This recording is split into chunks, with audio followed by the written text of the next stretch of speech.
এই যে তাদের এই যে পরিমণি চলে যাচ্ছে, সাংবাদিকরা দেখেন ঘুম রেখে সাংবাদিকরা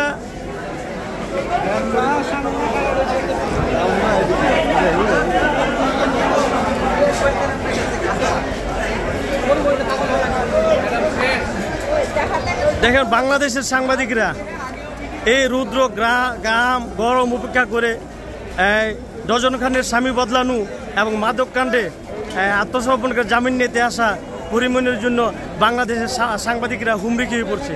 কার আগে কে নিউজ নিবে এবং ইমানি দায়িত্ব পালন করার জন্য সাংবাদিকরা কত তৎপর, অথচ বাংলাদেশের গণতন্ত্র, মানবাধিকার, ভোটাধিকার অনেক গুরুত্বপূর্ণ, ভারতের সাথে ট্রানজিট, এগুলো নিয়ে কিন্তু এই সাংবাদিকদের নীরব থাকতে দেখা যায়। কিন্তু যে নিউজগুলো করলে সাংবাদিকেরা সারাদিন আলোচনা এদিকে কোনো খবর নাই, সাংবাদিকরা আছে। একটা পরিমণি আদালতে যে কোনো মানুষের আসার অধিকার আছে এবং আসবে, এটা স্বাভাবিক বিষয়। কিন্তু সাংবাদিকরা এই পরিমণি কিংবা কোনো মিডিয়ার লোক আসলে তাদের ঘুম হারাম হয়ে যায়। দিন থেকে রাত সারাদিন অপেক্ষা করে এই নিউজ করে আর সাধারণ মানুষদেরকে নিউজের মধ্যে বন্দি রেখে তাদের কর্মঘণ্টা নষ্ট করা হচ্ছে, এই আমাদের মূল উদ্দেশ্য।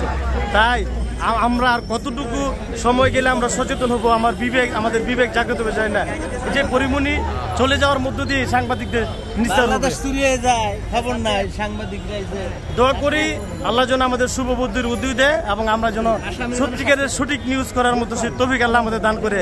আর আমরা এই ডজন খানেক স্বামী বদলানো আর মাদক কাণ্ডে আলোচিত পরিমণিকের মতো এই মিডিয়া ব্যক্তিদের নিয়ে যেন ব্যস্ত না থেকে আমরা দেশের গণতন্ত্র, ভোটাধিকার, মানুষের অধিকার এবং চিকিৎসা, স্বাস্থ্য, শিক্ষা নিয়ে যেন কথা বলার মতো সে সুযোগ তৌফিক আমাদের দান করে। আল্লাহ।